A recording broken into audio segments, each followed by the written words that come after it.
Retomaré algunos puntos que revisamos o que estuvimos checando a lo largo del propio seminario, pero también estaremos pues hablando un poquito más de este aspecto que tiene que ver con el acceso a la justicia para las víctimas, ¿no? Por supuesto, nos estaremos centrando un poco más a este contexto relacionado con la victimización infanto-juvenil, ¿no? Entonces, pues para dar quizá un pequeño cierre a este tipo de eventos que sinceramente las ponentes han dejado muy alta la vara, y que han brindado muchísima información novedosa, pues bueno, decidí hablar un poco también sobre una propuesta que he estado refiriendo y que por ahí también he estado trabajando un poco con la doctora Faride en este aspecto, ¿no? En este punto relacionado con hablar de una victimología sobre las víctimas y una victimología para las víctimas, ¿no? Parecieran ser iguales, parecieran ser conceptos muy similares o que a lo mejor no tengan algún sentido a primera instancia, pero cuando empezamos a utilizar las palabras y la concepción bajo este tipo de juego de palabras, pues podemos dar cuenta de muchísimas más cosas, ¿no? Hablar sobre las víctimas es una cosa, ¿no? Pero también trabajar para las víctimas es otro punto que quizá no ha quedado muy claro hoy en día en el campo de la propia victimología, ¿no? Entonces, pues básicamente de eso va un poquito este tema el día de hoy, con el cual cerramos nuestro seminario. Pues bueno, estoy muy agradecido con todos y cada uno de los asistentes y pues bueno, esperemos que esta presentación sea de su agrado y pueda ser también un elemento muy informativo, ¿no? Mi ponencia va a estar constituida en cuatro ejes claves. El primero de ellos hablaremos sobre un aspecto que le llamo como esta geografía, ¿no? De la victimización infantojuvenil. No ahondaremos mucho al respecto, pero sí a lo mejor brindar puntos claves sobre cuál es el estatus y el estado de este tipo de situaciones, ¿no? Después abordaremos un poco más esta conceptualización que queremos referir y formalmente operacionalizarla, que es esta victimología del desarrollo y curso de vida, ¿no? La victimología del desarrollo fue creada por el doctor Finkelhor, pero creemos que hace falta ya que ya no quede como una propuesta, sino ya como un establecimiento más formal en la propia victimología, ¿no? Que ya sea parte de una construcción teórico-victimológica de mayor peso. Entonces, en este sentido, hablamos de esta victimología del desarrollo y curso de vida como un elemento clave para poder investigar de forma clara, concisa, especializada estos contextos de victimización infantil, ¿no? Y después retomaremos un tema que considero muy importante y clave. ¿Qué implica esto de la justicia social? Es un concepto novedoso y que incluso en la videoconferencia anterior o anteriores estuvimos viendo otros conceptos también de justicia, ¿no? Como la aparición ya de este concepto de victimología, perdón, de justicia transformativa, ¿no? Entonces, una vasta cantidad de conceptos que cuando los apareamos con el contexto victimológico genera mucho más sentido para el trabajo que incluso se realiza con víctimas de cualquier tipo, ¿no? Y ahí es donde empezamos a establecer esta propuesta, ¿no? Esta victimología sobre las víctimas y para las víctimas, ¿no? Y al final también quisiera generar como una especie de reflexión en torno a estas características de reparación, ¿no? Un tema que se olvida mucho y que damos por acentuado cuando en realidad creo que es una de las partes que requiere mayor eh, énfasis o mayor desarrollo en este aspecto, ¿no? ¿Cómo pensamos la reparación para las víctimas, ¿no? Y de ahí haremos algunas pequeñas críticas, pero también hacia dónde podríamos apuntar con este aspecto, ¿no? Entonces, básicamente ese sería el contenido que estaríamos revisando en torno esta última conferencia de este seminario, ¿no? Quisiera partir y quizás sea relevante, pues referir otra vez algún concepto de la victimología, ¿no? No propongo un concepto novedoso, pero sí quizá prefiero hacer un recordatorio, ¿no? De qué es lo que implica la victimología. Por mucho tiempo se ha estado revisando o se ha referido, bueno, la victimología es la ciencia que estudia a las víctimas, ¿no? Pero ¿qué hay más allá, no? Creo que el concepto tiene que expandirse y hay que recordar qué implica la victimología realmente y qué implica la victimología contemporánea hoy en día. Para ello, pues bueno, yo traté de desarrollar un concepto un poco más amplio que ayudara a lo mejor a visibilizar lo que queremos referir con esta victimología contemporánea. Y pues bueno, decimos básicamente que la victimología es un movimiento social intelectual. Un movimiento social intelectual, ¿por qué? Porque nos interesa generar y visibilizar a estas personas que de alguna u otra forma no han sido reconocidas como tal, ¿no? Que son las víctimas. Pero a través de qué? De métodos científicos, métodos basados en evidencia, ¿no? Pero ¿cuál es el propósito real de la victimología? Pudiésemos referirlo entonces que el mero objetivo de la victimología es identificar, analizar, interpretar y explicar procesos de victimización, procesos de revictimización, pero también contextos de polivictimización, así como también elaborar elementos o metodologías o procedimientos para la defensa, asistencia, reintegración y prevención de estas víctimas, ¿no?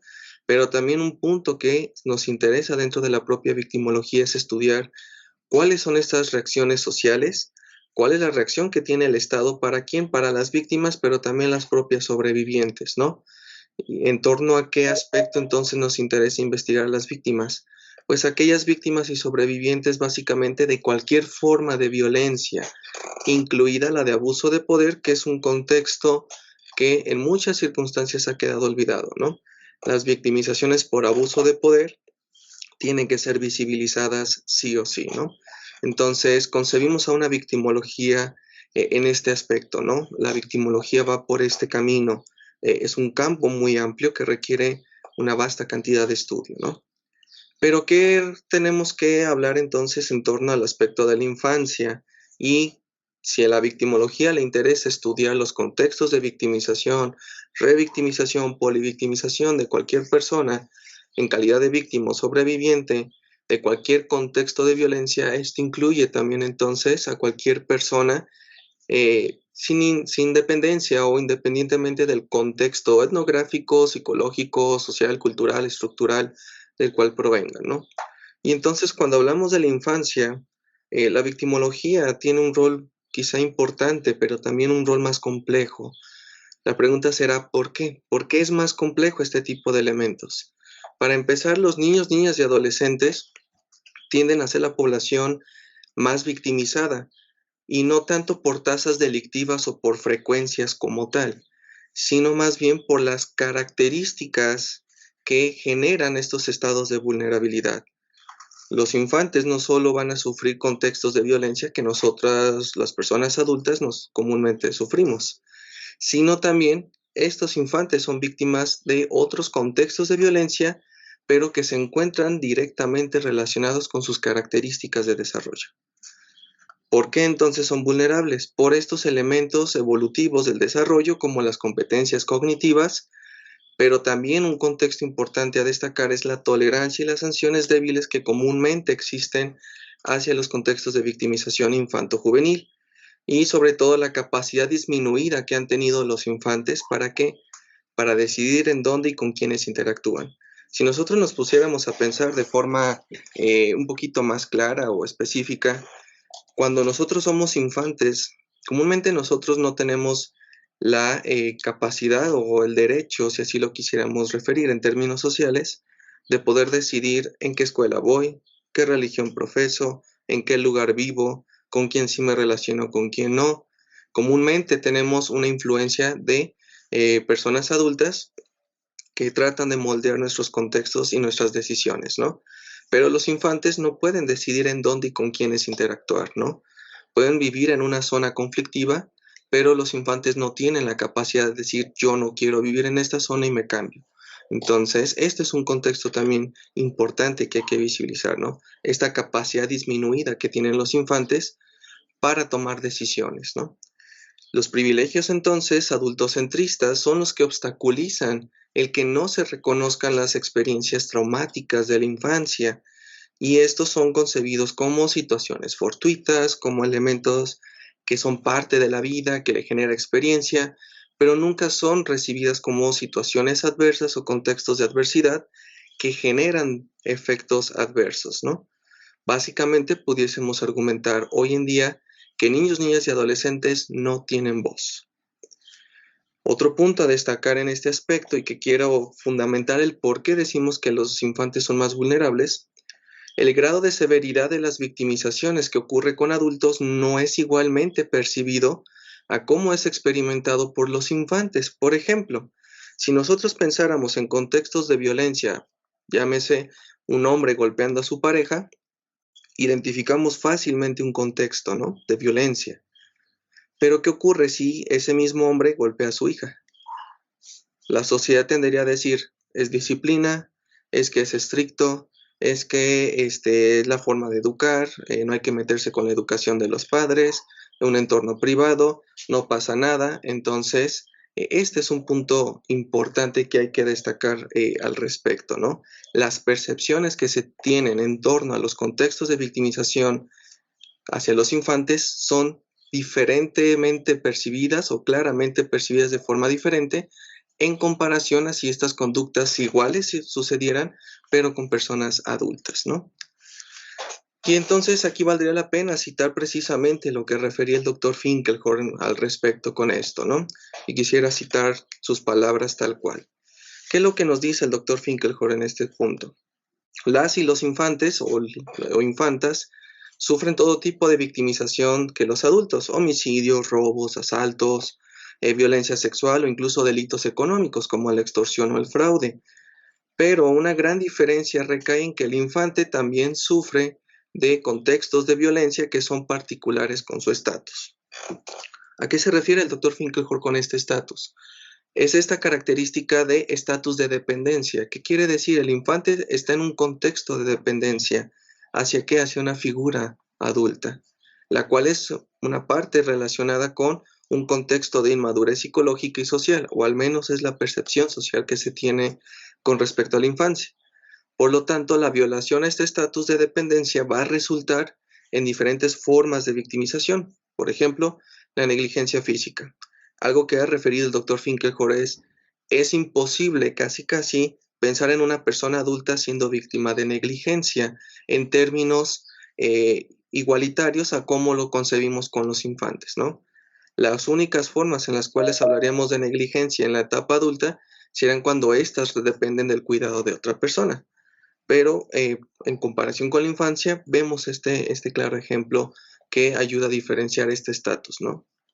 Por lo tanto, muchos tipos de victimización que sufren algunos infantes pueden ser mostrados a lo largo de todo un continuo, a lo largo de la vida, pero el grado en el cual se violente este estatus de dependencia de un infante es lo que también diferencia el contexto de victimización infanto-juvenil de aquel relacionado con personas adultas principalmente.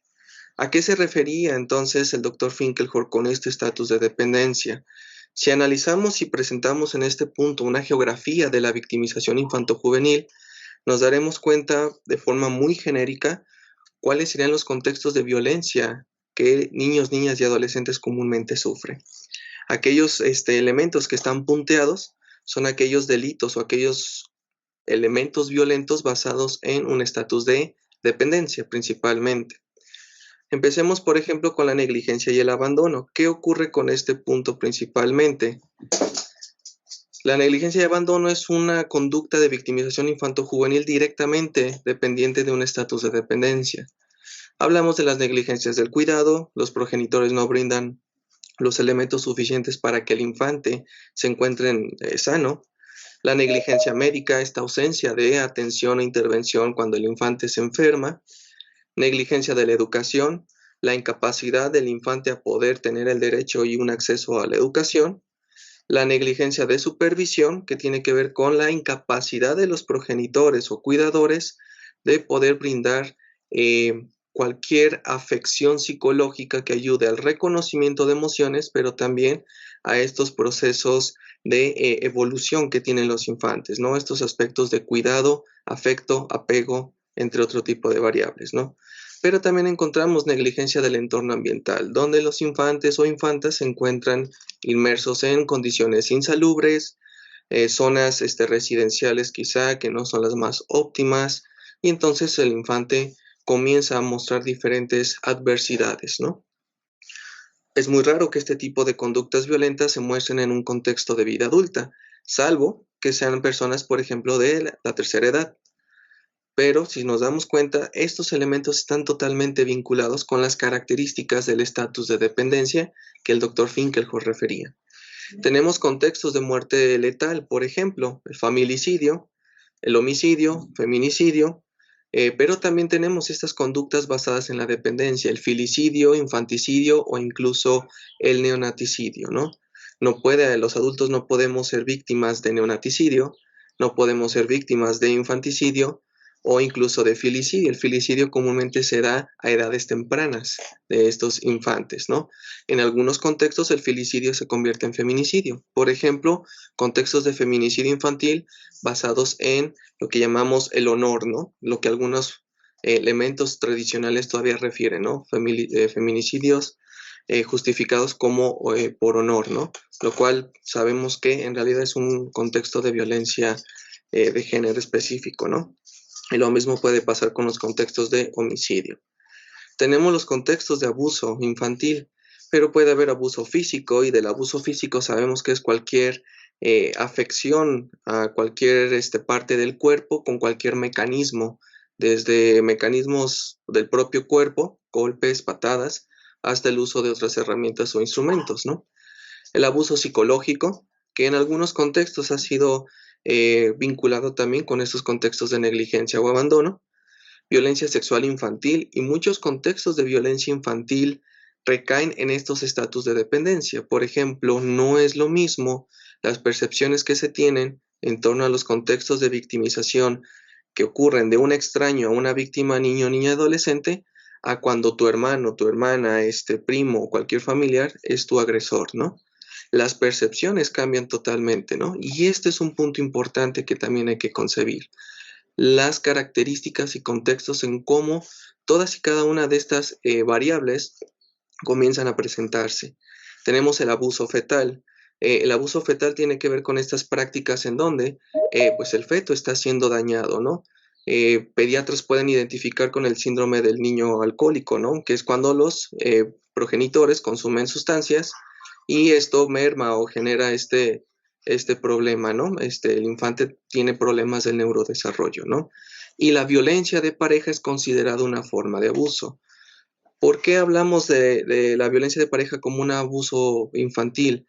Porque los infantes no deberían de ser invisibilizados como un elemento indirecto pasivo que no es afectado. En muchas de las circunstancias, progenitores pueden usar a los infantes para poder vulnerar derechos de otras personas, ¿no? En algunos otros contextos, los infantes son victimizados, llámese físicamente, sexualmente, con el propósito de generarle un dolor a la otra pareja. Muchas veces se centra mucho en la pareja que es victimizada, pero no se habla del infante que está siendo victimizado. Aunado a ello, los impactos y efectos que genera la violencia de pareja, por ejemplo, la desvinculación parental u otro tipo de variables que pueden afectar incluso en características del desarrollo como el apego, ¿no? Y esto nos ayuda a comprender entonces por qué el contexto de violencia de pareja, más allá de irnos a este problema de entre pareja y pareja que están en un conflicto, cuando hay infantes inmiscuidos, estos infantes no han de ser percibidos como seres pasivos, seres indirectos, puesto que ellos son directamente victimizados por estas características y estas condiciones, ¿no? Entonces, el abuso infantil relacionado con la violencia de pareja es un elemento que tiene que ser considerado sí o sí, ¿no? Por otra parte, tenemos los elementos como la sustracción. Estos también son elementos o victimizaciones basadas en estatus de dependencia. Hablamos de sustracción fetal, que comúnmente es cuando a la persona le sustraen este producto para poder realizar alguna otra acción al respecto, ¿no? Vender el cuerpo, a lo mejor por venganza, robarse este tipo de embriones, entre otro tipo de situaciones, ¿no? Son conductas que no son muy comunes, pero sí pasan. Y la sustracción infantil. Cuando hablamos de sustracción infantil pasan cosas muy, muy peculiares en este aspecto. Cuando los familiares sustraen a un infante, comúnmente no es percibido como una conducta delictiva. Lo único que dicen, bueno, se lo llevó sin su autorización, no hay problema, a lo mejor interviene un sistema de protección familiar y listo. Pero si lo vemos de forma un poquito más fría, nos daremos cuenta que toda sustracción infantil es una privación de la libertad. De esta forma, hablamos de esta victimización basada en la dependencia en el sentido de que la sustracción genera estas características muy peculiares en los contextos de victimización infanto-juvenil que cuando hablamos de respuestas ante este tipo de situaciones no son percibidas a cuando otra persona hubiera sustraído a otro adulto, ¿no? La sustracción de una persona comúnmente se investiga como secuestro o sus mil y un modalidades que han existido legalmente. Pero cuando se trata de infantes no es así. Muchas de las ocasiones dicen el infante más bien se escapó, ¿no? O el infante solo fue con su progenitor o con un miembro de la familia, al rato regresa, ¿no? Es algo normal, es algo que no pasa, es algo que no es de gravedad, ¿no?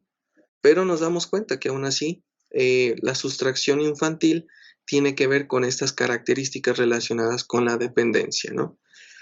Uno de los últimos contextos que quizá también son muy graves en este aspecto es el tráfico y la explotación, ¿no? El tráfico y explotación infantil puede tener diferentes modalidades, entre las cuales y de forma general pudiésemos referir como el contexto de violencia sexual o la explotación sexual, o tráfico de personas con fines sexuales, tráfico o explotación de tipo laboral, servicio forzado, que aquí es donde entran los temas de radicalización, cuando los infantes son inmersos a contextos militares o a contextos paramilitares relacionados con algunas ideas extremistas principalmente, que fue lo que se revisó en seminarios anteriores, ¿no? El tráfico de órganos, que es algo presente, pero que quizá la gente no está muy acostumbrada a escucharlo, ¿no? Pero también los servicios como la servidumbre, que son considerados como formas de explotación o incluso contextos de victimización un poco más prehistóricos como la esclavitud, que en algunos contextos regionales aún sigue pasando, ¿no? Y los niños, niñas y adolescentes no están exentos de este tipo de situaciones. Por el contrario, se encuentran inmersos en mayor riesgo a este tipo de conductas. Aunado a ello lo que decía Finkelhor, los delitos convencionales, ¿no? A los que cualquier persona puede estar inmersa, ¿no? Fraude, robo, asalto, extorsión, a lo mejor secuestro, a lo mejor otro tipo de conductas, no sé, venta y consumo de sustancias, cuestiones así, ¿no? Entonces, si nos damos cuenta, esta geografía de la victimización infanto-juvenil nos ayuda a visibilizar de forma un poco más clara por qué decimos que la infancia es una etapa que se encuentra en un contexto de vulnerabilidad y no recae exclusivamente por las condiciones físicas del infante o la infanta, sino el contexto social que le rodea a este infante, ¿no? Entonces, este sería básicamente esta geografía de forma muy general de lo que sería la victimización infanto-juvenil, ¿no? Pero, ¿qué nos dicen los datos al respecto en relación con este tipo de contextos, ¿no? En el 2020, si mal no me equivoco, en marzo, precisamente la iniciativa Inspire realizó un informe donde hablaba precisamente de cuál era la situación global en torno a las características e impactos de la victimización infanto-juvenil, pero también los elementos o las consecuencias que comúnmente encontramos, ¿no? Si nos damos cuenta, podemos referir los siguientes datos. 1 de cada 2 niños o cerca de 1.000 millones de niños son víctimas de algún tipo de violencia cada año, ¿no? Casi 3 de cada 4 niños o 300 millones de niños de 2 a 4 años son víctimas periódicamente de castigos físicos o violencia psicológica a manos de quién? De progenitores o incluso cuidadores, ¿no? 1 de 4 niños, niñas y adolescentes de 5 años vive con una madre que es víctima de violencia de pareja. Y ese es el punto que también necesitamos visualizar. La violencia de pareja es una forma de abuso infantil que no debe de ser invisibilizada. 1 de cada 3 estudiantes de 11 a 15 años ha sufrido acoso o intimidación en el último mes, de los cuales el 35% han sido niños y el 30% han sido niñas. 1 de cada 3 estudiantes de 13 a 15 años ha participado en un conflicto, peleas, riñas físicas en el último año, ¿no? De los cuales el 45% son infantes varones, mientras que el 25% son infantas mujeres, ¿no? Pero también 120 millones de niñas y mujeres jóvenes de menos de 20 años han tenido algún tipo de contacto sexual contra su voluntad. ¿Cuáles son las consecuencias que la iniciativa Inspire ha referido al respecto? Pues derivado de esos contextos de violencia infanto-juvenil, cerca de 40.150 muertes han ocurrido al año en infantes que van de los 0 a los 17 años, de los cuales 28.160 son niños, 11.990 son niñas.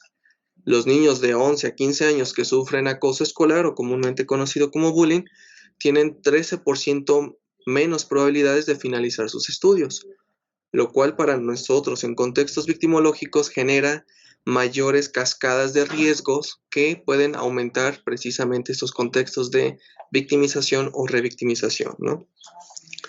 Los adultos que tuvieron 4 o más experiencias negativas en la infancia, llámese maltrato físico, emocional o abuso sexual, tienen 7 veces más probabilidades de participar en violencia interpersonal como víctima o como agresor. Y este es el dato que precisamente ayuda también a validar lo que la doctora Lorena Contreras Taibo refería de los contextos de victimización recurrente, ¿no? 30 veces también tienen más probabilidades de intentar suicidarse, ¿no? No solo es un problema de salud mental, sino también un problema de seguridad social. Los adultos que en la infancia sufrieron maltrato físico o abusos sexuales tienen, en el caso de los hombres, 14 veces más probabilidades de cometer actos de maltrato físico o violencia sexual contra su pareja, mientras que las mujeres tienen 16 veces más probabilidades de ser víctimas de maltrato físico o abusos sexuales a manos de su pareja. Y si hablamos en conclusión de este aspecto, ¿cuáles han sido los costos que se ha generado en torno a la violencia infanto-juvenil? Pudiésemos referir que el costo económico, por ejemplo, en Estados Unidos, de tan solo hablar del maltrato infantil, va de los 228 millones de dólares. Mientras que en áreas como Sudáfrica, cualquier forma de violencia contra los infantes genera un gasto de 13.5 millones de dólares principalmente, ¿no? Entonces, si lo viésemos también desde esta perspectiva económica, los contextos de victimización infantil generan enormes gastos, y no gastos por las cuestiones relacionadas con la asistencia a las personas, sino las formas en cómo se están respondiendo hacia este tipo de situaciones adversas. Pero también en el 2020, la Oficina de Naciones Unidas para el Combate al Delito y la Droga generó un estudio relacionado con el tráfico de personas, ¿no? La trata de personas. Algunas de las formas detectadas de tráfico hoy en día para las víctimas y sus formas de explotación para el 2018 han sido precisamente el 50% explotación sexual, un 38% labores forzadas, 6% actividades criminales, algo que vemos aquí en México, le llamamos muy comúnmente los halcones, por ejemplo. Esa sería una forma de actividad criminal. La mendicidad, es decir, las personas están en algún puesto pidiendo dinero, un 1.5%, matrimonios forzados, a lo mejor algunas otras formas mixtas de maltrato o de explotación, venta de infantes y la remoción de órganos, son también porcentajes que aunque son muy pocos, siguen estando presentes, ¿no? Y hay otras formas de explotación que a la fecha no han sido del todo reconocidas, ¿no? Para ello también la UNODC, que es esta oficina de Naciones Unidas, nos ha dado información con respecto a este tipo de formas de explotación que se encuentran inmersas en el país, ¿no? Si nos damos cuenta, gran parte de América Central se encuentran formas de explotación vinculadas con ¿qué? Con la explotación explotación sexual, y gran parte de estas víctimas tienden a ser niñas, adolescentes y mujeres principalmente, ¿no? Pero ¿qué hay de las formas de explotación hacia los niños y las formas de explotación hacia las niñas de forma específica? Para el informe que brinda precisamente este estudio, nos dicen que el 72% de las formas de explotación que son víctimas, niñas principalmente, recaen en conductas de tráfico para fines de explotación sexual. el 21% tiene que ver con labor forzada o trabajo forzado, y el 7% tiene que ver con alguna otra forma de explotación específica, ¿no? ¿Qué ocurre con los varones o con los niños en particular? Las cifras son totalmente diferentes. Solo el 23% de los niños son explotados o traficados para fines de explotación sexual, mientras que el 66% de elementos o de este tipo de formas recae en labores forzadas o actividades forzadas, ¿no? Solo el 11% de los contextos de tráfico involucran otras formas de explotación infantil. Estos son algunos datos quizás recientes a nivel global que pudiésemos referir al respecto en torno a los contextos de victimización infanto-juvenil, ¿no? Y esto nos ayuda quizá a visibilizar un poco hacia dónde hay que empezar a visualizar y hacia dónde hay que reconocer estos contextos. ¿Cuáles son los porcentajes de factores preexistentes que personas que se encargan del tráfico de personas comúnmente toman ventaja para con las víctimas? El 51% tiene que ver con contextos de necesidad económica, el 13% derivado a que alguna pareja íntima resultó ser una persona que se encarga o dedica al tráfico, el 10% por un estado de inmigración, el 6% por un contexto de educación limitado o conocimiento limitado, o incluso la persona no habla el propio idioma, ¿no? En el 20% de los casos se hablan de infantes que provienen de una familia disfuncional, el 10% personas con alguna quizá discapacidad psicosocial o algún desorden neurológico o incluso conductual, y el 9% recae de infantes que han sido abandonados o han sido víctimas de negligencia, específicamente del cuidado de los padres, y el 3% solo involucran personas que poseen algún contexto de discapacidad, ¿no? Estos factores son importantes porque, si bien no predestinan, nos ayudan a identificar hacia dónde están determinados sectores poblacionales en riesgo en torno a diferentes formas de victimización infanto-juvenil. En este caso hablamos de los contextos de explotación, pero esto no los exime o esto no los deja protegidos o hacia otras formas de victimización principalmente. Y entonces habría que preguntarnos con este tipo de situaciones, ¿la sociedad está fallando en proveer un adecuado apoyo y justicia a nuestras víctimas que son más jóvenes? Una respuesta que hace el doctor Finkelhor y sus colegas precisamente es, en efecto, en su mayoría sí se está fallando. La pregunta es, ¿por qué se está fallando en proveer este tipo de apoyo o acceso a la justicia a estos niños, niñas y adolescentes? En primera instancia, gran parte de la política pública relacionada con la protección de niños, niñas y adolescentes están centrados en ¿qué? En contextos de victimización por agresores desconocidos, ¿no? Vemos muchísima política pública que está centrada en que el infante tiene que cambiar rutas, que el infante tiene que decir esto, tiene que hacer lo otro, ¿no? Todo recae en los cambios de conductas de las víctimas, ¿no? Pero la realidad es que los contextos de victimización infanto-juvenil a manos de personas desconocidas son escasos en comparación con población adulta.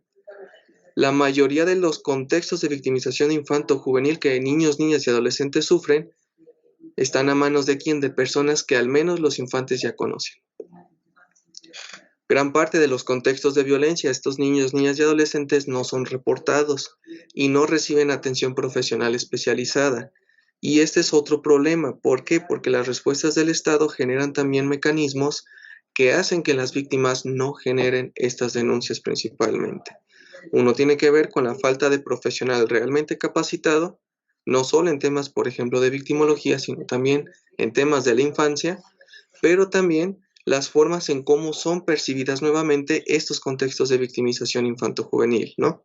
De esta forma, las personas en muchas ocasiones desisten para poder referir estos contextos. ¿Por qué? Porque refieren que este es un juego o el infante está mintiendo principalmente, ¿no? Y otro punto importante que ha quedado fuera es que los impactos de la victimización infantil varían de infante en infante, pero también de experiencia en experiencia. Aun y cuando el infante vuelva a ser victimizado, los impactos van a ser totalmente diferentes. Y mucho tiene que ver con los contextos de vida en los cuales se encuentren inmersos todos y cada uno de estas personas, ¿no? Entonces, ¿Hacia dónde hay que apuntar principalmente? Pues precisamente aquí hablamos de este concepto relacionado con la victimología del desarrollo y curso de vida, ¿no? Hablamos de este concepto como esta construcción teórico-formal que nos ayuda a comprender, cuando menos, los contextos de victimización infanto-juvenil desde una perspectiva más diferenciada, ¿no? Pero, ¿qué es esta victimología del desarrollo y curso de vida? Pudiésemos dividir esta perspectiva y siguiendo la tradición criminológica también en dos áreas principales, ¿no? La primera de ellas tiene que ver con las perspectivas del desarrollo. Estas perspectivas del desarrollo se encuentran relacionadas un poco más al campo de la psicología, al campo de la traumatología del desarrollo, pero básicamente, ¿cuál es el rol básico o el rol esencial de la victimología del desarrollo? Pues básicamente estudiar o examinar contextos de victimización en función de las habilidades y competencias de desarrollo que van desde la infancia hasta la edad adulta principalmente. Para estas perspectivas concebimos al desarrollo como un proceso dinámico. No es que el infante cumpliendo los 18 ya es un adulto en términos biológicos, en términos psicológicos, psicosociales. El desarrollo es un proceso entonces cambiante en donde hay constantes interacciones tanto micro, que son por ejemplo biológicas, pero también macro, que son las características sociales. Y estas influyen en los propios resultados, es decir, en los impactos que se generan, ¿no? Por lo tanto, el desarrollo es constante a lo largo de la vida. No hay un proceso de transición de 360 grados donde ya decimos el infante ya tiene la capacidad para tomar una decisión muy compleja, ¿no? Asimismo, la perspectiva de curso de vida en victimología examina cuáles son estas influencias sociales, pero también estructurales, que ayudan a potencializar o incluso decrementar los contextos de victimización a lo largo de la vida de una persona. Una pregunta que quizá le interesa a las perspectivas del curso de vida es, ¿por qué los infantes son victimizados en su mayoría por personas conocidas cuando tienen estas edades de los 0 a los 17, 18 años, pero por qué ya en la etapa o en la transición de la adultez joven hacia los demás procesos de adultez, las personas son victimizadas más por personas que desconocen? Estos son algunos cambios que también le interesan a las perspectivas del curso de vida. ¿Cuáles son estas influencias sociales, pero también estructurales que están inmersas en estos contextos de victimización infanto-juvenil, ¿no? Pero también nos interesa identificar cómo son los procesos o los ciclos de transición de las víctimas a sobresalientes o sobrevivientes, ¿no? Porque algunas víctimas sí pueden romper estos ciclos victimales, pero ¿por qué otras no? Y este es un punto importante que le interesan tanto a la victimología del desarrollo y curso de vida. De esta forma, si construimos las perspectivas del desarrollo y curso de vida como esta área especializada, hablaríamos que precisamente la victimología del desarrollo y curso de vida se encarga de estudiar bajo enfoques ecológicos, pero también enfoques diferenciados y especializados, todas y cada una de las características, por ejemplo, intergeneracionales o transgeneracionales, los ciclos de transición y ramificaciones de diversas formas de victimización que van desde la edad temprana, desde los 0 años, hasta la edad adulta, ¿no? Entonces, a la victimología del desarrollo le interesa estudiar precisamente estos contextos. ¿Por qué algunas víctimas siguen siendo víctimas? ¿Por qué algunas víctimas rompen esos ciclos? ¿Y por qué otras personas en etapa posterior ya no fueron victimizados? O, caso contrario, en un inicio no fueron victimizados, pero hasta edad adulta sí lo son.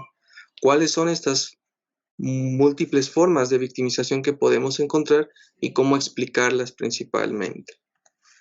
De esta forma, por ejemplo, hablamos mucho de los contextos de victimización hacia las transiciones de conducta violenta, pero algo que nos ha de importar mucho es por qué algunos contextos de victimización generan mayores contextos de revictimización o polivictimización que incluso posteriormente también pueden predisponer a la persona a lo que llamamos este famoso ciclo de la violencia, ¿no? Desarrollado un poco más por la doctora Kathy Spad-Widom, ¿no? Pero si nos damos cuenta, y algo que también Finkelhor ha referido es, la victimología ha sido estudiada, pero para poder responder estos procesos de transición de víctima a agresor. La pregunta es, ¿qué tenemos de desarrollo en torno a la victimología para poder explicar por qué la víctima, una vez que ha sido o ha experimentado un contexto de adversidad, sigue manifestando constantes procesos adversos que no involucra la comisión de una conducta violenta, sino más bien ser recibidora de una conducta violenta, ¿no? Entonces, esta es una idea muy general que en su momento referí o elaboré en su momento que pudiese ayudarnos a explicar por qué pasan los ciclos victimales constantes, ¿no? Antes de explicar o antes de querer referir por qué la víctima se convierte en agresor, ¿no? Cuando la víctima se convierte en agresor, ya es labor de la criminología del desarrollo y curso de vida estudiar estos problemas. Pero a nosotros en el campo de la victimología del desarrollo y curso de vida, nos interesan identificar estos contextos de revictimización, maltrato múltiple, polivictimización, cómo estas experiencias generan cronicidad y un daño acumulado, que a su vez generan estos ciclos constantes, ¿no? Pero también un punto que nos interesa es cómo ayudamos a las personas a que a través de sus factores protectores generen estas rupturas de ciclos victimales principalmente, ¿no? Este es uno de los puntos básicamente que nos interesa al respecto. De esta forma, entonces, las trayectorias de desarrollo hacia los niños, niñas y adolescentes son formadas a través de qué? De sistemas ecológicos que son dinámicos, son complejos, pero también se encuentran enlazados o interconectados en donde los infantes son situados. Estos sistemas complejos básicamente modifican, interactúan a lo largo del curso de vida de la persona, en donde se abarcan variables individuales, factores familiares, entre iguales, factores dentro del vecindario y comunidad, así como el contexto social y político. Esta es la perspectiva clara de la victimología del desarrollo y curso de vida. Comprender los contextos desde una magnitud mayor, con mayor amplitud principalmente. No solo hablar de la persona como un ser aislado, como una persona pasiva que no puede quizás referir a algo en particular, ¿no? Hay influencias y estas influencias tienen que ser estudiadas. De esta forma, entonces, las trayectorias de desarrollo son útiles y necesarias ¿para qué? Para poder comprender cuáles son estos cambios, cuáles son las reacciones experimentadas a lo largo del desarrollo de una persona principalmente, pero también la interrelación de estos elementos que tienen las experiencias adversas, que comúnmente las denominamos eventos traumáticos y que acontecen en la infancia, y entonces cuáles son las consecuencias que tienen en la adultez. En este sentido, entonces, las interrelaciones entre el trauma, el desarrollo y los contextos evolutivos o los contextos de transición del infante hacia la etapa adulta deben de pensarse bajo un modelo de cascada de desarrollo. ¿Qué quiere decir este modelo de cascada de desarrollo? Cada efecto ayuda a que se genere una nueva secuencia de otras fases principales, ¿no? Esa es la idea clara de la victimología del desarrollo y curso de vida. Veámosla, como lo referimos aquí, como una hoja que tiene sus ramificaciones. Y estas ramificaciones no pueden ser identificadas si no son estudiadas de forma particular. Estas ramificaciones son nuestras trayectorias del desarrollo. Todo el tronco para nosotros es el curso de vida. Y eso es lo que nos ayuda a comprender de forma más clara el cómo los contextos adversos de la infancia son más complejos, pero hay otros contextos que tienen que ser analizados y no empleados de forma aislada, ¿no? A eso nos referimos entonces con las cascadas de desarrollo. Factores de riesgo engendran mayores factores de riesgo o vulnerabilidad, pero también factores protectores engendran y provocan mayores factores protectores a edad futura, ¿no? Por lo tanto, un elemento clave de la victimología del desarrollo y curso de vida es identificar periodos críticos en donde los contextos de victimización son potencialmente significativos, especiales y mayores. ¿Para qué? Para poder generar intervención eficaz y que esta intervención eficaz ayude, quizá no a eliminar el contexto de la adversidad, pero sí a decrementar los factores de riesgo que a edad adulta pueden situar a una persona a mayor vulnerabilidad a nuevos contextos de victimización. Por lo tanto, las consecuencias de los procesos de victimización no son estáticos, No son entes aislados, no son elementos que están ahí y perduran por siempre. Poseen ramificaciones que son diferentes en diversas fases del desarrollo.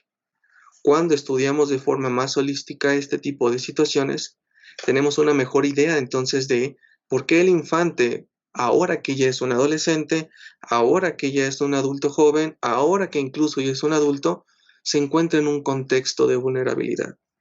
Bien se ha dicho que nosotros somos arquitectos de nuestra vida, pues en realidad no es así, al menos no del todo. Y si algo nos han enseñado los expertos en criminología del desarrollo, es precisamente a identificar estas variables sociales, estructurales, políticas y económicas que generan influencia sobre nuestros diferentes contextos de vida en los cuales todas y cada una de ustedes se encuentran inmersos principalmente. De esta forma, algo que nos interesa es precisamente identificar y estudiar cuáles son estos impactos de la victimización. Y para poder entender los impactos de la victimización en los contextos infanto-juveniles, me gusta mucho esta propuesta que generó el doctor Finkelhor relacionado con este modelo de dimensiones del desarrollo en el impacto de la victimización. Este es un modelo que utiliza paradigmas del desarrollo y pretende estudiar de forma diferenciada por qué cada víctima, niño, niña, adolescente, genera diferentes mecanismos, reacciones o algunas otras respuestas totalmente diferentes, ¿no? En primera instancia, están los contextos de evaluación de la victimización y sus apreciaciones principalmente. ¿Qué quiere decir este contexto de evaluación? Básicamente las y los infantes forman diferentes apreciaciones de lo que les pasó, pero esto se encuentra en relación a un contexto de desarrollo principalmente. A edades tempranas los infantes empiezan a identificar las experiencias adversas en términos de placer-displacer, algo que le duele, algo que no le duele. Pero conforme el infante va creciendo, estas características de evaluación empiezan a cambiar en torno a qué, a la apropiación de valores y normas sociales y culturales. Estas normas sociales y culturales generan estos cambios y el infante ya no percibe las experiencias en torno a placer-displacer, sino aquello que es justo o es injusto. Y este tipo de elementos entonces nos ayuda a identificar por qué algunos infantes perciben los contextos de una forma y por qué otros infantes ni siquiera han sido capaces de concientizar que la experiencia que tuvieron fue adversa principalmente. Ese es el primer punto, ¿no? Pero también estas características pueden generar percepciones de culpa. Y estas percepciones de culpa podemos dividirlas en dos ejes, ¿no? Culpas relacionadas con aspectos caracterológicos o culpas dependiendo de las características quizá del evento o de las situacionales, ¿no? ¿Cómo sería el contexto discursivo de un infante que genera estos mecanismos de culpa en función de su carácter?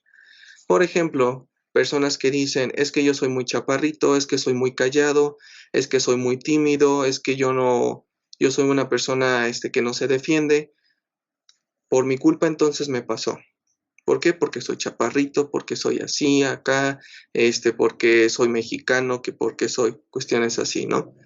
Mientras que la culpa relacionada con el evento tiene que ver con fenómenos o procedimientos vinculados con el propio evento como tal. ¿Por qué no grité? ¿Por qué fui al lugar? ¿Por qué me fui solo o sola? ¿Por qué no me fui antes? ¿Por qué no le dije a alguien que me acompañara? ¿Por qué tomé esto? ¿Por qué comí esto? Etcétera, etcétera, ¿no? Entonces, estos elementos relacionados con las apreciaciones pueden generarnos diferentes mecanismos. Y a la edad futura o posteriormente encontramos cómo estos elementos impactan en el infante en términos de que empiezan a desarrollar algunos problemas o algunos miedos que van hacia temores muy específicos o temores muy genéricos. Y esto tiene que ver también con las huellas de memoria que los infantes comienzan a referir, ¿no? Por lo tanto, analizar los contextos y los temores de forma abstracta y general a veces no pueden ayudar si no comprendemos las apreciaciones que tienen las y los infantes en torno a su propia experiencia.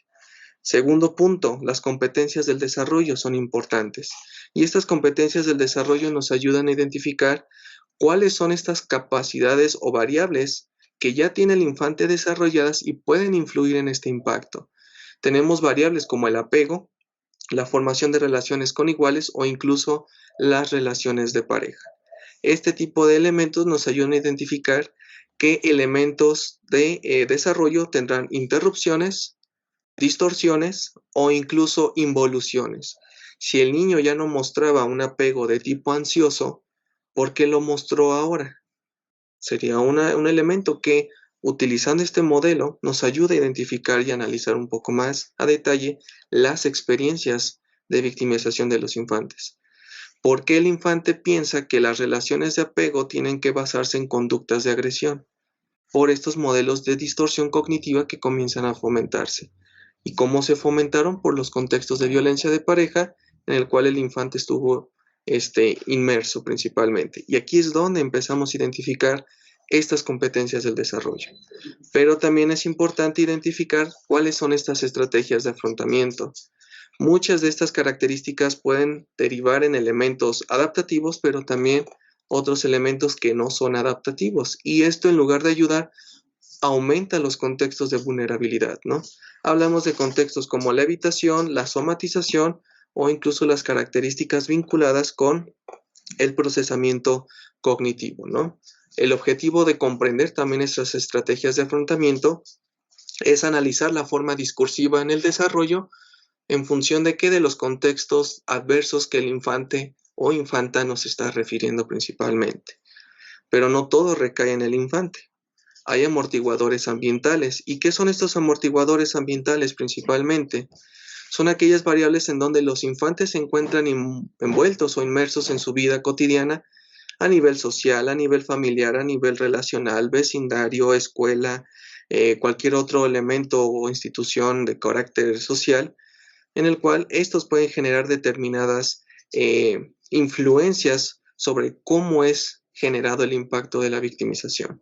Hablamos del rol que tienen los progenitores, hablamos del rol que tiene la escuela, pero también las respuestas del Estado, ¿no? Y qué tanto estas respuestas inciden en las capacidades del infante dentro de su propio contexto de desarrollo.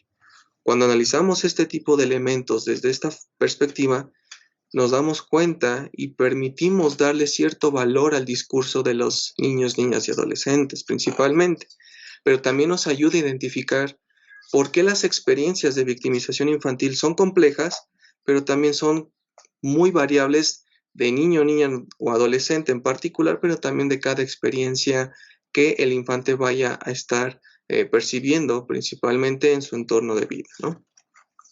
De esta forma, las perspectivas del desarrollo deben ser parte de un enfoque de curso de vida que nos ayuda a el seguimiento de los efectos de la victimización que van desde la infancia, desde la edad más temprana, pero hasta estadios posteriores o incluso de la vida adulta, ¿no?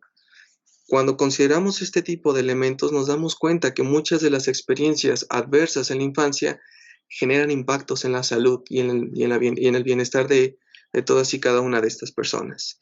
No habría de extrañarnos entonces por qué a veces los índices de mortalidad empiezan a bajar en términos de la edad principalmente.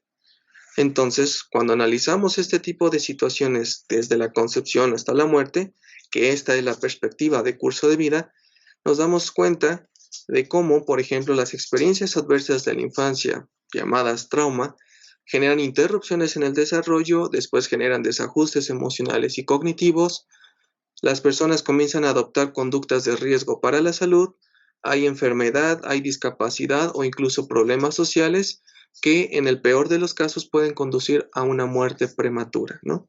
Entonces, cuando hablamos de estas características, es relevante también identificarlas. ¿Por qué? Porque esto merma las condiciones de salud y de bienestar, no solo de las propias personas que han recibido estas experiencias adversas, sino también de las personas que les rodean principalmente.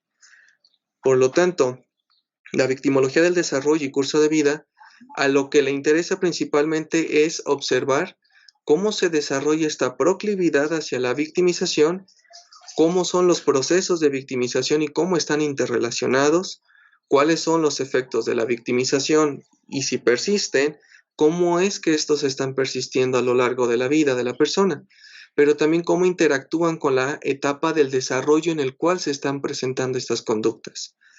Y aunado a ello, si la persona presenta algunos efectos latentes, que pudiesen aparecer de forma posterior o que a lo mejor pudiesen aparecer en otra etapa y parecieran ser elementos aislados, nos damos cuenta que en realidad son efectos posteriores de contextos de victimización o contextos adversos derivados de situaciones de trauma que generan en las personas una mayor vulnerabilidad cuando ya son más adultos. Por lo tanto, se ha realizado mucha investigación con niños, niñas y adolescentes o hacia niños, niñas y adolescentes, pero tenemos un problema clave para poder comprender los contextos de victimización infanto-juvenil. Se debe hacer investigación no con niños, niñas y adolescentes o no solo hacia niños, niñas y adolescentes, sino sobre la infancia. ¿Para qué? Para comprender cuál es esta característica, esta variable o esta categoría sospechosa importante para poder identificar estas experiencias y estos puntos que las personas quizá en su momento han referido y no han sido escuchados en su momento. Pero también necesitamos hacer investigación para niños, niñas y adolescentes. ¿Qué quiere decir esto?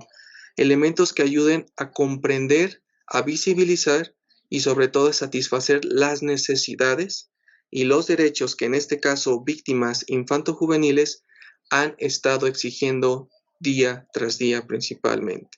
Ello implica entonces que los niños, niñas y adolescentes no sean vistos como sujetos con derechos, o más bien, perdón, que no sean vistos como objetos de estudio, sino como sujetos con derechos a ser escuchados. ¿Y esto qué implica entonces para nosotros? Implica generar una construcción de un enfoque centrado en qué? En la agencia social en la infancia, en donde reconocemos que los niños, niñas y adolescentes son seres capaces de influir sobre su propio ambiente. No son personas principalmente pasivas, no son personas que no sienten principalmente. Por lo tanto, esto es importante, ¿no?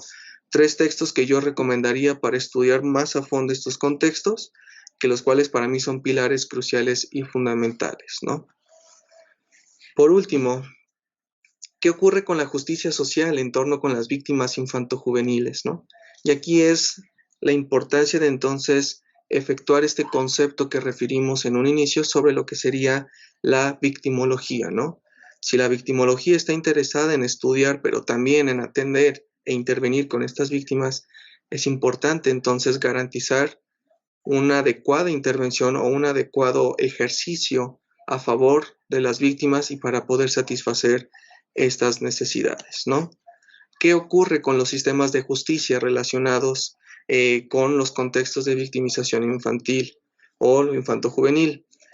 Es importante visibilizar todos y cada uno de los componentes de un sistema de justicia penal que pueden estar generando consecuencias, pero también impactos negativos en las víctimas. A la fecha, y esto es sabido no solo con las víctimas, niños, niñas y adolescentes, sino con las víctimas en general, se descuida, ignora a la víctima, sin tener incluso apertura ¿para qué? Para comprender su estado físico, psicológico o incluso social, ¿no? La víctima se ha convertido todavía en sistemas o en etapas o en sociedades postmodernas en un testigo o una forma de dato de prueba o en una espectadora, en donde ella solo está ahí de forma pasiva dentro de una causa en contra de un agresor, ¿no? Pero ¿qué ocurre con los infantes principalmente? Los niños, niñas y adolescentes se enfrentan el doble de obstáculos que los adultos. ¿Por qué? Porque los contextos de victimización no siempre son visibilizados como contextos de victimización. Y esto tiene que ver con el factor conceptual. ¿Cómo concibo yo la experiencia adversa de un infante para poder yo rendirla como una experiencia adversa? En muchas circunstancias, las personas dicen, es que esto no es grave, es que su hermano lo agredió sexualmente, es que así se llevan, es que es un juego de hermanos, es que son muy llevados, ¿no? Es que es un proceso normal, al rato todo cambiará. Estos son los elementos conceptuales en cómo percibimos nosotros y nosotras todos y cada una de las experiencias adversas de niños, niñas y adolescentes. Otro factor importante son los factores jurisdiccionales, y este es un punto clave. Si un contexto de victimización ocurre en una escuela, es manejado de forma muy diferente en comparación a un contexto de hogar. A su vez, es muy diferente cómo va a ser manejado en otros contextos sociales o de relación social principalmente. De esta forma, la forma en cómo las personas dentro de determinados sistemas generan o intervienen o definen si actúan o no, depende también de estas características conceptuales. En muchas de las circunstancias, los niños, niñas y adolescentes no pueden por sí solos buscar ayuda. ¿Por qué? Porque no se les hace caso. Planteemos la idea, ¿qué ocurriría si un infante va a una agencia de justicia o una agencia policíaca a referir que ha sido víctima de algún contexto de violencia familiar? La pregunta sería, ¿le escucharán al infante? Muy probablemente no. ¿Qué le van a pedir al infante? Necesito que venga un adulto contigo. Y entonces aquí tenemos el otro factor de desarrollo que genera un obstáculo para los niños, niñas y adolescentes. El infante por sí solo no puede solicitar ni ayuda ni apoyo comúnmente, pero necesita de un filtro y este filtro es un adulto. Este adulto comúnmente puede ser el maestro, profesor, médico, trabajador social o algún cuidador o progenitor. Y entonces el infante revela un contexto de violencia. ¿De qué va a depender que el infante tenga este acceso? De que esta persona a quien le reveló la información genere este elemento conceptual de que en efecto fue una experiencia adversa, y en este caso hablando de victimización. Lo que a su vez entonces supone que el infante requiere de otra persona para que ésta pueda reconocerla y pueda entonces tener apoyo del que a lo mejor este infante ha necesitado. Pero también con los adolescentes no ocurre igual.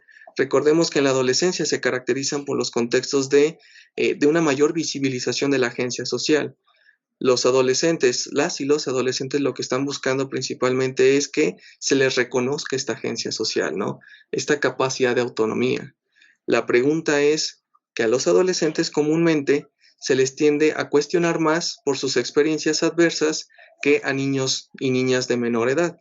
Y esto tiene que ver por la falsa concepción que se tiene de que como el infante ya es mayor, ya tiene la capacidad de actuar, entonces ya tiene la capacidad de defenderse. Y este es un problema claro en donde aquí hablamos de estas teorías del mundo justo, ¿no? Cómo se aplican en torno al contexto de victimización, pero en población adolescente principalmente. Y el otro elemento tiene que ver con las características emocionales, pros y contras. Si me van a estar interrogando, si me van a cuestionar, no me van a creer, me van a pedir evidencia. ¿Qué implica entonces para la persona? Que a lo mejor desista el poder referir su experiencia como tal. Y por último, los factores materiales como tiempo y dinero, que son los factores más relevantes en los cuales las víctimas, niños, niñas y adolescentes pueden estar con mayor adversidad principalmente, ¿no?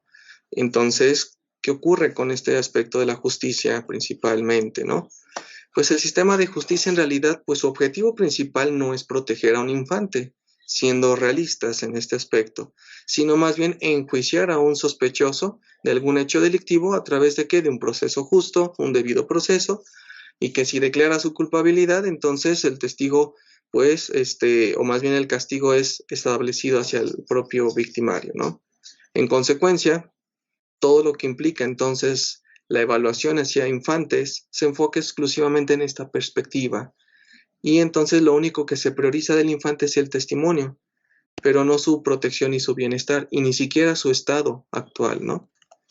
Por lo tanto, la forma en cómo se trata al niño, niña y adolescente puede ofrecer no solo elementos evidenciarios importantes, no solo generar cadenas de revelaciones, pero también puede generar estos mecanismos terapéuticos donde la persona se sienta escuchada, pero sobre todo se sienta tratada de forma justa y sobre todo cuando se le reconoce y se le respeta por su experiencia y cómo ha sido esta experiencia principalmente. Por lo tanto, el sistema de justicia penal no puede proveer una verdadera justicia sin antes asegurar la protección futura de infantes principalmente, sobre todo aquellas víctimas infanto-juveniles cuyos casos principalmente procesa. Y por lo tanto es necesario un trabajo combinado entre ¿qué? Entre sistemas de justicia y sistemas de protección infantil. Para el doctor Finkelhorst ha ocurrido precisamente esta idea de crear un sistema de justicia para víctimas infantojuveniles. ¿Y qué implica esto principalmente? Pues es una red compleja en donde hay una comunicación interinstitucional que va más allá de un sistema de protección infantil, pero también va más allá del simple hecho de sentenciar a una persona, ¿no? Esto puede ayudar entonces a modificar una política pública, pero también la práctica en cómo las instituciones son responsivas hacia los niños, niñas y adolescentes víctimas principalmente. Y con esto podemos garantizar el cumplimiento institucional, proteger al niño, niña y adolescente, pero también garantizarle el acceso a la justicia. Este concepto es lo que básicamente la doctora Marta Frías Armenta ha hablado sobre generar justicia transformativa, un cambio estructural principalmente. ¿Por qué? Porque las estructuras también son cómplices de los contextos de victimización a diferentes escalas. Y entonces esto es un modelo que pudiésemos referirlo como un modelo basado en justicia transformativa, que requiere cambio estructural. Los cambios estructurales no son claros. Pero para poder generar estos cambios es importante cuestionarnos y decir qué es lo que requieren o qué es lo que necesitan las víctimas, niños, niñas y adolescentes principalmente. ¿Qué exigen los niños, niñas y adolescentes víctimas? En primera instancia, pues bueno, las necesidades varían en función de diferentes variables, ¿no? Sus variables demográficas, culturales, sociales, psicológicas, entre otro tipo de elementos, ¿no? Pero podemos identificar elementos en conjunto y claves y genéricos en donde las víctimas pues pueden mostrar diferentes necesidades primarias, emocionales, necesidades informativas, prácticas financieras, pero también aquellas relacionadas con procesos penales principalmente. La necesidad primaria de qué va o qué implica esto principalmente. Los niños, niñas y adolescentes víctimas buscan ser reconocidos primero como víctimas, pero también que los profesionistas y las profesionistas comprendan de su experiencia victimizante, que se les proteja, que generen esos mecanismos de seguridad, pero sobre todo que realmente se haga efectiva una garantía de no repetición.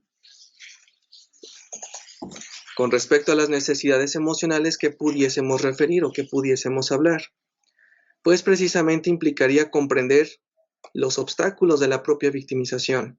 Y en este caso, los infantes lo que solicitan es que el personal entienda cuáles son estos obstáculos. Unos, aquellos derivados con el trauma, pero también aquellos derivados de su contexto de vulnerabilidad, ¿no? Y sobre todo tener el apoyo médico, psicológico y o social, así como cuidado, acompañamiento y rehabilitación para esta situación. En relación con las necesidades informativas, pues básicamente lo que quieren es que se les informe sobre cómo es el sistema de justicia, cuáles son sus procesos y cómo es la forma del acceso y el tipo de acceso a los servicios de apoyo que estas personas exigen, pero también identificar cuál es su rol dentro de un proceso y que les ayuden a prevenir que estas situaciones adversas no vuelvan a ocurrir. Tenemos necesidades prácticas que niños, niñas y adolescentes exigen. La primera y la más importante y con la cual concluiré un poco más adelante, la reparación digna de los daños. Pero también que tengan voz y voto. ¿En qué? En las decisiones legales que se hacen en torno a su caso. Que se sientan escuchadas y protegidas principalmente. Pero más allá de ello, que realmente se les respete sus derechos humanos. Tenemos las necesidades financieras, la restitución e indemnización de todas las pérdidas económicas derivado del contexto de victimización, pero también el acceso y orientación a programas de fondos económicos para las víctimas principalmente. Y por último, aquellas necesidades relacionadas con el proceso penal, que tiene que ver con contar con una buena defensa para sus propios intereses, no solo lo económico que comúnmente se piensa, sino más bien aquellas necesidades psicosociales que pudiesen referir. Pero también desean que se les prepare, ¿para qué? Para las intervenciones legales, llámese las intervenciones periciales, intervenciones que dentro del sistema de justicia penal se haga, pero también esta preparación relacionada directamente con su ejercicio dentro de un tribunal de justicia, ¿no? Si estas necesidades no son cumplidas, no podemos garantizar entonces estos sistemas de protección de niños, niñas y adolescentes y mucho menos de acceso a la justicia. ¿Cómo entra entonces o cómo hacerle para que este tipo de situaciones puedan ser efectuadas de mejor forma? Retomaré un poco las ideas de la doctora Faride que el lunes nos compartió relacionados con precisamente victimología aplicada. Pero, ¿qué es la victimología aplicada principalmente? Concebimos a la victimología aplicada como un enfoque especializado, diferenciado, pero también dinámico entre los procesos de investigación para comprender la naturaleza del contexto de victimización, pero también los mecanismos de apoyo vinculados con la asistencia hacia las víctimas, en donde se consideran sus necesidades y sus derechos.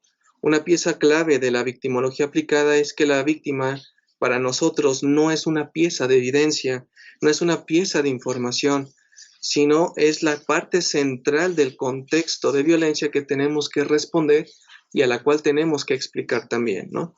Lo que nos ayuda entonces es empezar a generar estos procesos que ayuden a superar el daño y la promoción de recursos personales, familiares, pero también comunitarios con los que se disponen a las víctimas. Esto para autores como el doctor Mafioletti y la doctora Lorena Contreras Taibo es lo que han denominado como esta desvictimización, ¿no? Por lo tanto, el objetivo de la victimología aplicada es brindar a las víctimas acceso a la verdad y conocimiento de sus contextos de victimización, pero también brindar asistencia, acompañamiento y apoyo psicosocial a víctimas, pero también a sobrevivientes. Su finalidad última entonces es reconocer las necesidades de estas víctimas, estas sobrevivientes, que permitan entonces establecer mecanismos realmente reparatorios, sanadores, para la reestructura de su proyecto de vida. Cuando hablamos de nuestras víctimas para poder asistir y apoyarles, no nos centramos en el aspecto monetario quizá, sino más bien en ayudarles a que ellas puedan reestructurar o estructurar un nuevo proyecto de vida, que es quizá la palabra clave de la reparación del daño. De esta forma, ¿cómo entendemos a la victimología y a la justicia social como un concepto único? Si bien es cierto, la justicia social ha sido un concepto muy variado, depende de qué campo profesional lo veas, definimos a la justicia social para nosotros en victimología como aquella forma de capital social y eficacia colectiva que se encuentra destinada a crear, desarrollar y fortalecer capacidades de agencia social en las víctimas y sobrevivientes, así como la protección y cumplimiento de sus derechos, con el propósito de poder fomentar procesos de sanación, paz y mejoramiento de los contextos sociales en los cuales víctimas y sobrevivientes se encuentran inmersas a nivel intrapersonal, familiar, cultural, económico y político. Los modelos de justicia social para victimología están centrados en las necesidades y en la protección de los derechos de las víctimas. Este es un concepto que hemos estado trabajando la doctora Faride y su servidor, principalmente relacionado con el contexto de feminicidio, pero en este tipo de situaciones lo vemos muy factible también para los contextos de victimización infanto-juvenil, ¿no? Por último, entonces, ¿qué nos queda con este aspecto relacionado con la justicia, la infancia y principalmente el rol de la victimología? Aquí quisiera abordar el concepto de la reparación simbólica. Y ahí no hay que perder de vista este punto. Las reparaciones simbólicas ayudan a redignificar los derechos de las víctimas infantojuveniles. Y con ello quisiera ilustrar este aspecto, ¿no? ¿Qué pensarían ustedes si tuvieran alguna persona conocida en donde su reparación del daño solo constituye cierta indemnización económica y listo? ¿Qué pensarían si a una infanta de, ¿qué será? Creo que 10 años, le dicen a la infanta, bueno, por la agresión sexual que tú sufriste, te darán solo 13,000 pesos, lo cual son pues unas 15 sesiones de psicología, de psicoterapia, y listo, con esto ya puedes curarte. La pregunta aquí que haríamos, ¿es dignificante este tipo de mecanismos? Quizá en términos jurídicos abstractos pudiese ser que sí, pero para nosotros en el campo de la victimología esto no dignifica a las víctimas como tal. Esto ni siquiera sanciona, más bien esto ni siquiera visibiliza este aspecto de la victimización, ¿no? Es darle un mensaje a las víctimas de que su cuerpo, su integridad vale 13,000 pesos, ¿no? Esto es un punto importante entonces. ¿De qué va la reparación del daño hacia los contextos de victimización infantojuvenil? Reparar significa remediar, enmendar y componer. Implica comprender precisamente las consecuencias del daño ocasionado y el derecho a la asistencia, acceso a la justicia y la restauración como tal. Se ha hablado mucho en nuestros instrumentos legales de que la reparación integral, ¿no? Y se reza como casi un Padre Nuestro. Pero, ¿qué implica? Básicamente, pues son medidas de restitución, rehabilitación, compensación, medidas de satisfacción y garantías de no repetición, ¿no?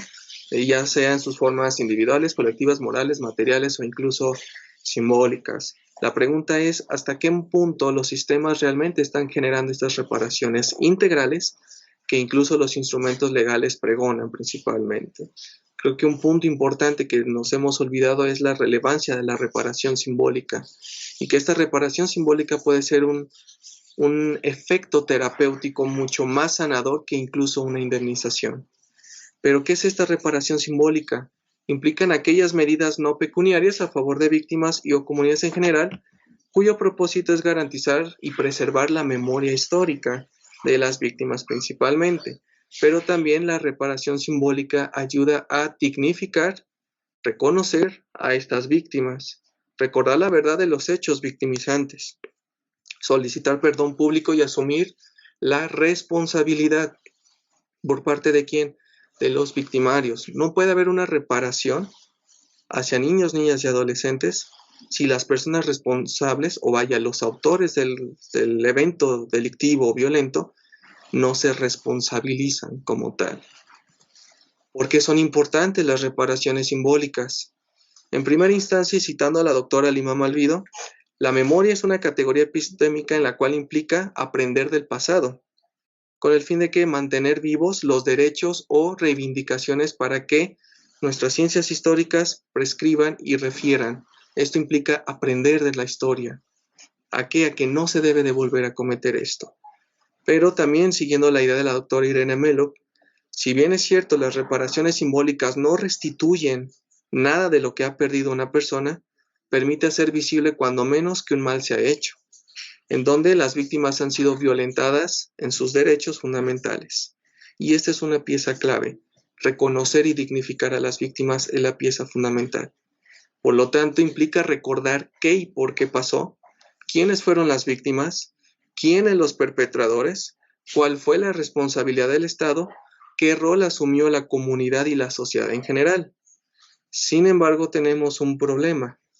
Para poder recordar la verdad, primero es necesario conocer. ¿Cómo la conocemos? Ese es el modelo que nosotros proponemos principalmente. Hablamos de unas victimologías sobre las víctimas, aquella enfocada en estudiar que los análisis y contextos de las víctimas principalmente, darles voz a estas víctimas. Cuando entramos a un sistema legal, tenderíamos entonces a hablar de un proceso de victimización en donde nuestras ciencias forenses ayudarían a este proceso, pero necesitamos añadir el factor de victimología aplicada. Cuando usamos la ciencia forense bajo paradigmas de victimología aplicada, tenemos un enfoque diferenciado, centrado en quién, en la víctima principalmente. Pero estos elementos no pueden funcionar si no utilizamos la interseccionalidad, que es reconocer las diferentes formas y las diferentes desigualdades que se presentan. En este caso, una que predomina es la del desarrollo, pero también precisamente ahondar con estos temas de victimología del desarrollo y curso de vida. Esto nos ayuda a entender qué le pasó a la víctima, a responder la pregunta que muchas víctimas se hacen: ¿por qué me pasó? Una vez que podemos garantizar los contextos de victimización, o al menos el conocimiento, podemos ayudar a que haya un acceso a la verdad, pero también que se acceda a una justicia penal formal, ¿no? Cuando estos procedimientos suceden de forma clara, estamos ya en una fase de transición hacia una victimología para las víctimas. ¿Qué es esta victimología para las víctimas? Aquella que se encarga de realizar intervenciones para satisfacer las necesidades de estas víctimas en particular. Pero estas necesidades están en función de ¿qué? De estos procesos de asistencia, sanación y restauración. Cuando la víctima por fin puede haber percibido una reparación de un daño, cuando por fin pudo reestructurar un proyecto de vida, cuando por fin se pudo dar una memoria a la víctima, hablemos de víctimas infanto-juveniles de violencia letal, feminicidio infantil, por ejemplo, es la única forma en la cual podremos garantizar, cuando menos, que se está haciendo una justicia social. Lo que nos interesa bajo estos modelos y estos esquemas es ayudar a que la víctima haga estas transiciones a sobreviviente y finalmente a sobresaliente. Las transiciones no son fáciles, pero no podemos escatimar y decir como no son fáciles no se hacen. Las víctimas requieren ser escuchadas principalmente. Y si nos damos cuenta, este modelo persigue un estándar victimológico, en donde, cuando menos, se visualicen y se respeten los derechos mínimos fundamentales de las víctimas, ¿no? Por lo tanto, la asistencia a las víctimas no trata de encontrar aquellas soluciones administrativas convenientes, sino más bien aquellas que ayuden a brindar herramientas para que cada víctima se le pueda ofrecer una respuesta humanizante que pueda satisfacer las necesidades de estas víctimas. Una pregunta que me gustaría dejar también es, ¿a quién responde el sistema legal? ¿Al interés del Estado o al interés de las víctimas? Las víctimas son personas, no estados. Los delitos no solo son violaciones al derecho penal, sino también, y antes que nada, constituyen con mayor relevancia violaciones a los derechos fundamentales de los niños, niñas y adolescentes. Por lo tanto, es necesario un replanteamiento de esta justicia o este sistema de justicia. ¿Para qué? Para que los derechos de las víctimas sean reconocidos de igual forma como lo hacen con el de las personas que son victimarias. De lo contrario, la confianza hacia las víctimas, hacia un sistema legal, comienza a verse mermada y por ende el sistema pierde valor y significado. Y cuando estos elementos están ausentes, pudiésemos argumentar entonces que el Estado ya no es de derecho principalmente. Y quisiera terminar entonces con estas dos frases principalmente. El derecho de la víctima al acceso a la justicia significa esencialmente el derecho a la reparación. Por lo tanto, es momento de establecer un verdadero equilibrio de la justicia. Y tal y como lo han referido muchas y muchos victimólogos, hoy en día en nuestra sociedad contemporánea esto es más que necesario. El lugar y la voz les corresponde a las víctimas. Con esto termino. Muchísimas gracias. No sé si haya alguna pregunta al respecto. Abriremos algún espacio. Bien, hay un concepto muy importante que creo que ha quedado muy subestimado, si así lo quisiera yo referir, que es el concepto de trauma complejo y que en su momento incluso la doctora Noemí Pereda lo refirió claramente. Pero el trauma complejo es una manifestación precisamente de contextos y secuelas y consecuencias de situaciones adversas derivadas del trauma. Aquí es importante concebir al trauma no solo en términos emocionales, es decir, la emoción que genera, sino también la formación cognitiva que genera principalmente.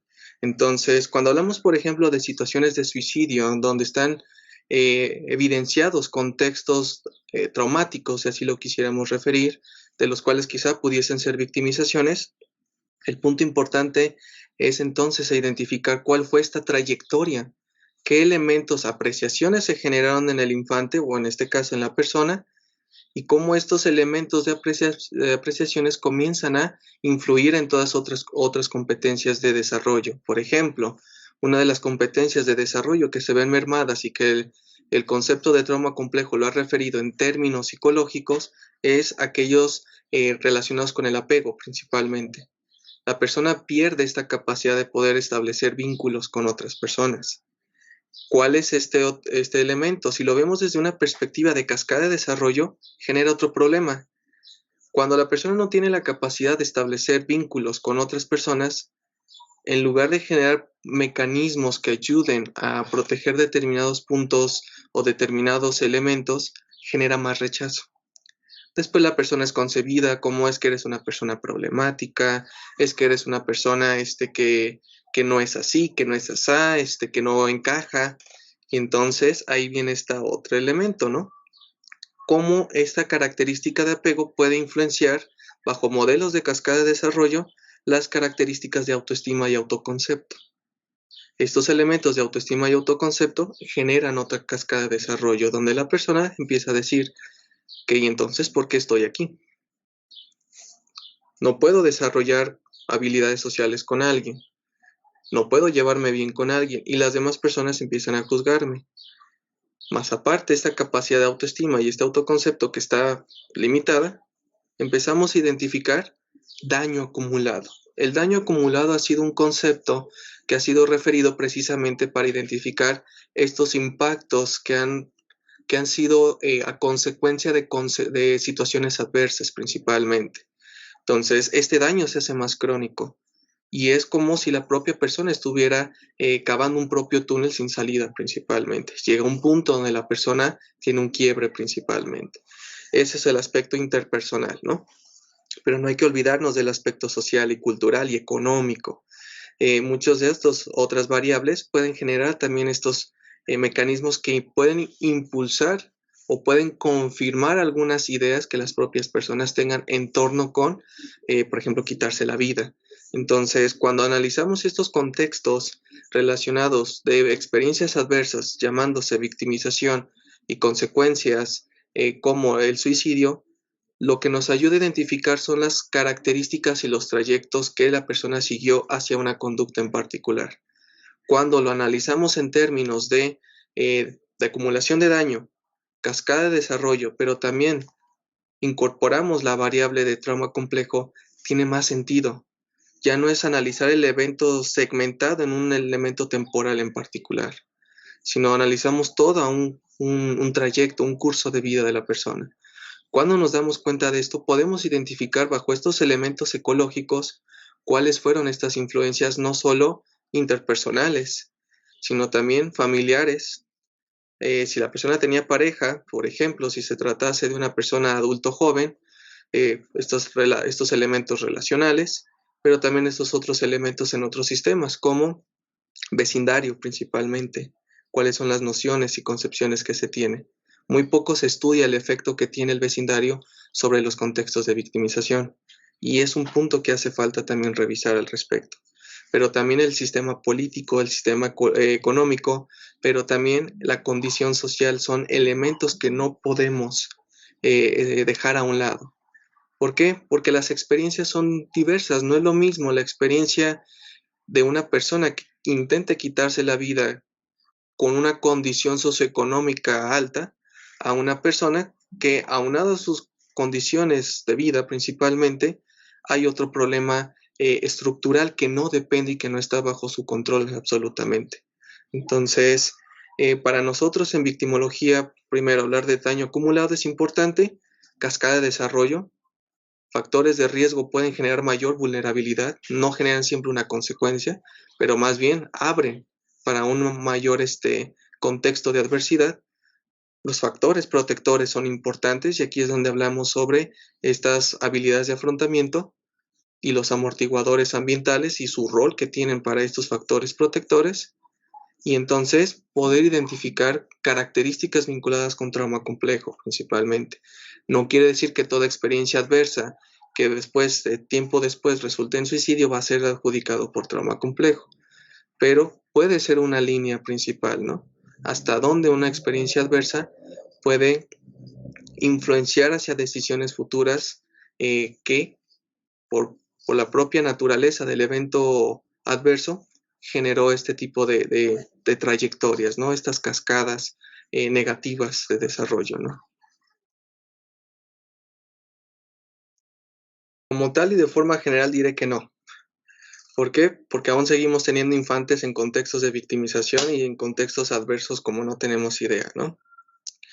En segunda instancia, tenemos un fenómeno que casi nadie quiere hablar, y eso tiene que ver con los contextos de victimización institucional en instituciones o en lugares en donde se supone que deberían de estar protegidos principalmente y resulta que no. ¿Cuál es el problema? Hay mucha segmentación en primera instancia, no hay comunicación entre las instituciones, no hay comunicación entre las áreas que están interconectadas a todo este sistema y entonces cada quien quizá interviene como cree que es o como le enseñaron que era principalmente. Entonces, el problema es precisamente, puede haber respuestas buenas, pero si quisiéramos analizarlos en su totalidad, aún estos sistemas no han sido lo suficientemente capaces de poder proveer protección absoluta a los niños, niñas y adolescentes. E incluso si lo queremos ver en términos, quizá en los términos nada políticamente correctos, muchas veces las instituciones coadyuvan a contextos de explotación, por ejemplo, que están invisibilizados bajo otro tipo de esquema. Pero es un problema que también recae mucho en las características de corrupción. Entonces, estos sistemas no pueden funcionar si seguimos con instituciones o bajo paradigmas en donde la corrupción sigue siendo el pan nuestro del país, ¿no? Ese es un punto importante. Y hablando de corrupción, no nos referimos solo que desvío de recurso económico, cuestiones así. Hablamos de corrupción en la medida en que ponemos a personas que no son las más competentes a cargo de puestos donde requieren de habilidades específicas, donde las personas quizá no poseen las habilidades profesionales ni vocacionales para poder brindar un servicio no solo a niños, niñas y adolescentes, sino a un contexto familiar. ¿Y qué ocurre? Las víctimas o las personas tienden a ser victimizadas secundariamente o incluso personal dentro de estas instituciones, a veces incluso se convierten en agresores directos de niños, niñas y adolescentes. La respuesta a la pregunta si el sistema ha estado funcionando en su totalidad, no. Requiere cambios de paradigmas y creo que un punto importante es quitarnos la noción administrativa burocrática, al menos en este aspecto en la atención. De lo contrario, pues las personas seguirán desconfiando de las instituciones, se legitima estas malas prácticas y por consecuencia, pues los contextos de victimización siguen ahí presentes, pero no visibilizados, ¿no? Entonces, creo que sería a grandes rasgos la respuesta. Si bien es cierto, cada estado pudiese tener ciertos niveles de eficacia y eficiencia, a nivel general pudiésemos referir que quizá no está funcionando, ¿no?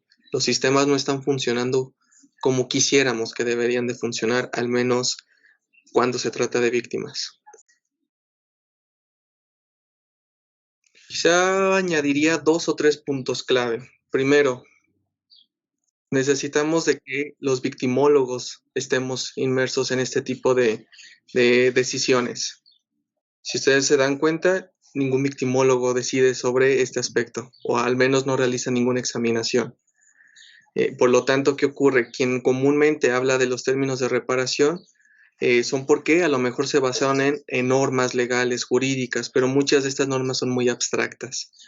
Segundo punto, considero que hay que quitarnos ya la concepción administrativa de las víctimas. Y ese creo que es el principal problema. Históricamente el nombre de víctima o el concepto de víctima ha ido modificándose, ¿no? Paradójicamente, la víctima antes tenía toda la capacidad de ejercer la justicia, ¿no? Que era por cuenta propia y esto generaba un problema. Llegan la famosísima Lex Talionis y entonces esto genera esta administración del castigo, ¿no? Esta administración de la justicia donde ahora la víctima ya no podía decidir como tal, sino una persona decidía sobre este castigo específicamente. Después, ven en estos movimientos, sí, igual de las 12 tablas de Roma, pero también el concepto fuerte de reparación en términos administrativos empieza derivado de la Segunda Guerra Mundial, donde comienza la víctima a decirse la reparación va a ir en función de qué, del daño que se haya percibido, ¿no? Esta proporcionalidad del daño. El problema es que hoy en día no se ha podido identificar o no se ha podido clarificar qué implica daño. Todo comúnmente lo hemos querido burocratizar a términos materiales, ¿no? Y entonces aquello que no es material lo llamamos daño moral, ¿no? Al menos en términos jurídicos, que para nosotros en psicología es daño psicológico o daño psicosocial, si así lo quisiéramos referir. Pero el problema tiene que ser, ha habido todavía es este concepto burocrático administrativo de lo que es reparar un daño y lo que es la concepción de víctima. Entonces, ¿qué ocurre? Si bajo estos parámetros y estos elementos, por ejemplo, llega una víctima que dicen es que la infanta puede estar en una escuela, puede estudiar, tiene buenas calificaciones, el sistema piensa bajo estos problemas de heurística, ella no es víctima, ella no está dañada. ¿Quién dice que no? Y aquí es el tercer punto importante, quitarnos el estereotipo de cómo debe de lucir una víctima. Creo que esa es la parte importante, quitarnos este estereotipo, ¿no? De que la víctima tiene que ser alguien frágil, alguien sucio, alguien sucia, alguien que no puede hacer nada, ¿no? Tenemos que quitar este aspecto burocrático también de cómo concebimos a las víctimas. Entonces, para poder quizá modificar estas percepciones, la pregunta que yo les haría es, para los términos de reparación del daño, ¿qué tanto escuchamos el discurso y las narrativas de las víctimas? ¿Cuánta disposición da el sistema a escuchar y entender la narrativa de la víctima? Basta con que a lo mejor una víctima diga, es que me agreden sexualmente, y ya empezamos nosotros a explicar su contexto en función de nuestra historia. Y aquí creo que es importante utilizar el concepto de alteridad. No podemos explicar los contextos de victimización a través de nuestra historia, que nuestra historia está repleta de un contexto diferente al que la otra persona está. Entonces, ¿cómo podemos garantizar buenos mecanismos de reparación integral de un daño? En la medida en que le damos la capacidad a las víctimas, a hablar, tal cual, hablar. 2, a escuchar. 3, a entender su narrativa. Porque hay cosas que la víctima no puede expresar, pero nosotros sabemos el contexto que ello implica. Una víctima pudiese decirles, es que a mí me quitan el dinero porque pues así se ha manejado todo este tiempo en la vida. Y para nosotros decimos, bueno, no hay problema. No, eso deriva de un contexto de violencia económica. Si nosotros no prestamos atención a las narrativas de las víctimas, no vamos a poder comprender las necesidades de estas.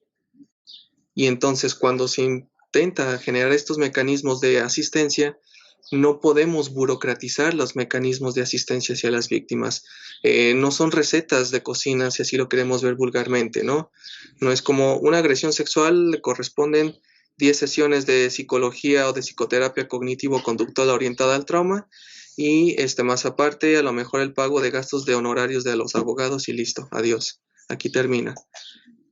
No podemos seguir haciendo esto. Y si algo han referido movimientos a favor de las víctimas, principalmente movimientos feministas y también movimientos vinculados con los derechos de los niños, niñas y adolescentes, es precisamente esto. Las reparaciones tienen que ir en función de las necesidades, pero también de la calidad de vida y de los proyectos de vida de las personas. No podemos garantizar mecanismos reparadores si ni siquiera nos pusimos a pensar en el proyecto de vida de la persona.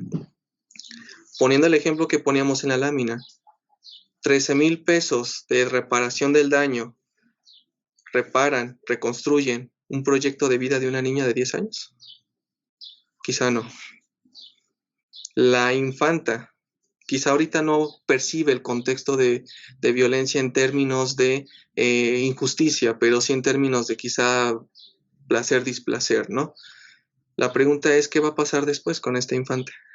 Y aquí es importante entonces esta construcción de justicia social.